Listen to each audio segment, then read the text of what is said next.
Hello viewers. हम लोग पिछली ऑनलाइन क्लास में डिस्कस कर रहे थे कॉमन एडजस्टमेंट जो कि फाइनल अकाउंट में कैसे ट्रीट किए जाते हैं और कहाँ कहाँ दिखाए जाते हैं।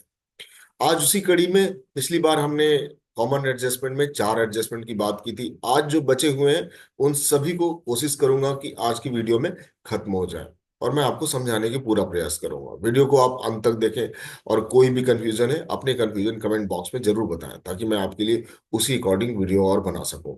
चलिए आज के ऑनलाइन क्लास हम शुरू करते हैं। अपना वर्चुअल बोर्ड का इस्तेमाल करते हुए मैं डिस्कस करता हूँ उसी कॉमन एडजस्टमेंट के बारे में जो हम पिछली ऑनलाइन क्लास में स्टार्ट किए हुए थे। तो चार हो गए थे, आज उसी कड़ी में हम आगे बढ़ते हैं।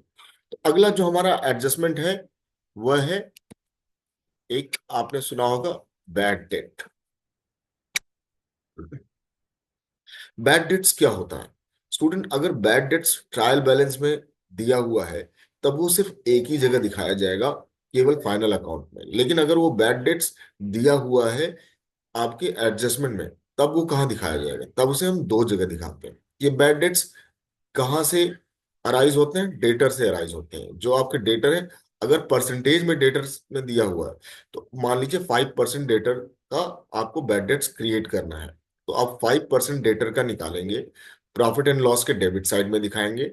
बाद में यही बैड डेट्स आप जब डेटर दिखाने लगेंगे, कहाँ? बैलेंस शीट के एसेट्स में डेटर दिखाने लगेंगे, तो उस डेटर में से यही 5% माइनस कर देंगे।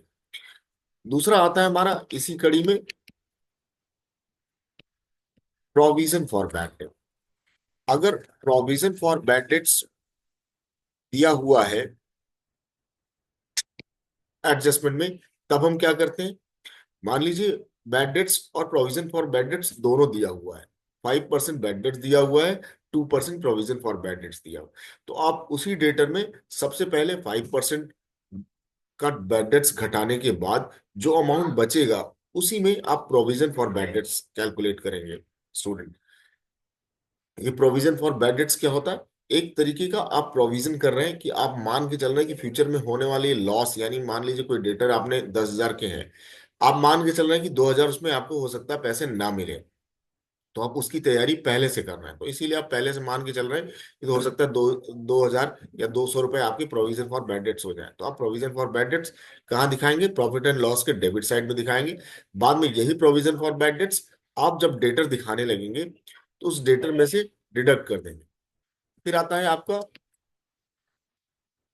Provision for discount. Provision for discount, मान लीजिए अब 5% मैंने कहा था डेटर, और 2% आपके हो गए प्रोविजन फॉर बैड डेट्स, 1% आपके प्रोविजन फॉर डिस्काउंट। तो उसी कड़ी में आप करेंगे, डेटर में से पहले 5% आप कैलकुलेट करके बैड डेट्स माइनस करेंगे। फिर जो बचेगा उस पर आप provision for bad debts calculate करेंगे। फिर provision for bad debts calculate करने के बाद जो अमाउंट बचेगा उस पर आप प्रोविजन फॉर डिस्काउंट कैलकुलेट करेंगे। और इसको प्रोविजन फॉर डिस्काउंट को कहाँ कहाँ दिखाना है? आपको दिखाना कहाँ है? प्रॉफिट एंड लॉस के डेबिट साइड में दिखाना है। और बाद में यही अमाउंट आप जब डेटर दिखाने लगेंगे एसेट साइड में, तो वहां से इस प्रोविजन फॉर डिस्काउंट को डेटर में से माइनस कर देना है। नेक्स्ट हमारा एडजस्टमेंट है, आपने नाम सुना होगा, डेप्रिसिएशन। डेप्रिसिएशन क्या है स्टूडेंट? ये बहुत ही इंपॉर्टेंट है। डेप्रिसिएशन बहुत जरूरी है फिक्स्ड एसेट्स में लगना, क्योंकि डेप्रिसिएट होती है फिक्स्ड एसेट्स। डिप्रिसिएशन वो अमाउंट है जो आपके एसेट्स की वैल्यू हर साल जो डिडक्ट हो रही है। तो ये डिप्रिसिएशन के अलग अलग मेथड होते हैं। किस मेथड के अनुसार जो भी रेट अप्लीकेबल हो, मान लीजिए 5%, 10%, जो भी फर्म में अप्लाई होगा, आप डेप्रिसिएशन कैलकुलेट करेंगे जिसे आप प्रॉफिट एंड लॉस के डेबिट साइड में दिखाएंगे। बाद में यही डेप्रिसिएशन आप कहाँ करेंगे? आप जब बैलेंस शीट के एसेट साइड में जब फिक्स्ड एसेट्स दिखाएंगे तो उसमें से डेप्रिसिएशन माइनस कर देंगे। नेक्स्ट है आपका, आपने सुना होगा, manager commission. Manager commission. Manager commission क्या होता है स्टूडेंट? कभी कभी मैनेजर को कमीशन देने के लिए, यानी उसके सैलरी के अलावा, ताकि वो अच्छा काम कर रहा है इसके लिए कभी कभी मैनेजर को कमीशन दिया जाता है। तो यह एक तरीके की हमारी क्या होती है, एक्सपेंस होती है। तो मैनेजर कमीशन कैसे कैलकुलेट किया जाता है अभी ये डिस्कस नहीं करेंगे। इसको कहाँ दिखाते हैं, इसको दिखाते हैं प्रॉफिट एंड लॉस के डेबिट साइड में, और बाद में यही मैनेजर कमीशन आप बैलेंस शीट्स के लायबिलिटी साइड में दिखाते हैं। एक और आता है हमारा interest on capital. Interest on capital क्या होता है student? Interest on capital basically कभी कभी ओनर अपने कैपिटल पर इंटरेस्ट चार्ज करता है। तो यह एक तरीके की क्या है, एक तरीके का एक्सपेंस होता है। किसके लिए? फर्म के लिए। तो फर्म क्या करती है, इंटरेस्ट ऑन कैपिटल दिखाता है। कहाँ दिखाता है? प्रॉफिट एंड लॉस के डेबिट साइड में दिखाता है। बाद में यही इंटरेस्ट ऑन कैपिटल कैपिटल में ऐड हो जाता है। फिर आता है आपका इंटरेस्ट ऑन ड्राइंग, में शॉर्ट में लिख रहा हूं,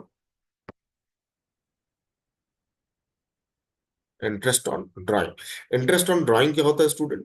कभी कभी फर्म चार्ज करती है कि जो ड्राइंग का पैसा लिया है ओनर ने, उस पर भी चार्ज करती है इंटरेस्ट। तो ये एक तरीके की इनकम होती है, जिसे हम प्रॉफिट एंड लॉस के क्रेडिट साइड में दिखाते हैं। और बाद में यही इंटरेस्ट ऑन ड्राइंग्स ड्राइंग्स में जाकर ऐड हो जाता है, तब इसको हम कैपिटल से डिडक्ट करते हैं। सबसे लास्ट में जो हमारा होता है वो होता है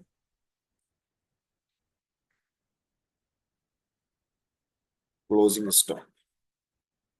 क्लोजिंग स्टॉक भी हमारा एक कॉमन एडजस्टमेंट है, जिसे हमें दो जगह दिखाते हैं। एक हम दिखाते हैं ट्रेडिंग अकाउंट बनाते समय क्रेडिट साइड में दिखाते हैं, और बाद में यही क्लोजिंग स्टॉक जब हम बैलेंस शीट का एसेट्स की पोस्टिंग करते हैं तो सबसे लास्ट में हम क्लोजिंग स्टॉक को दिखाते हैं। तो ये थे स्टूडेंट हमारे कॉमन एडजस्टमेंट। आप, आई होप आपको समझ में आया हो। अगर फिर भी किसी को कोई कंफ्यूजन है तो अपनी बात कमेंट बॉक्स में मुझे जरूर बताएं। मैं अगला वीडियो आपके उसी कंफ्यूजन पर ही बनाऊंगा। नहीं तो हम जिस कड़ी में अकाउंटिंग सीरीज की क्लासेस लेके चल रहे हैं, उसी कड़ी में फिर कोई एक नया टॉपिक डिस्कस करेंगे। Thank you for watching this video. Thank you student.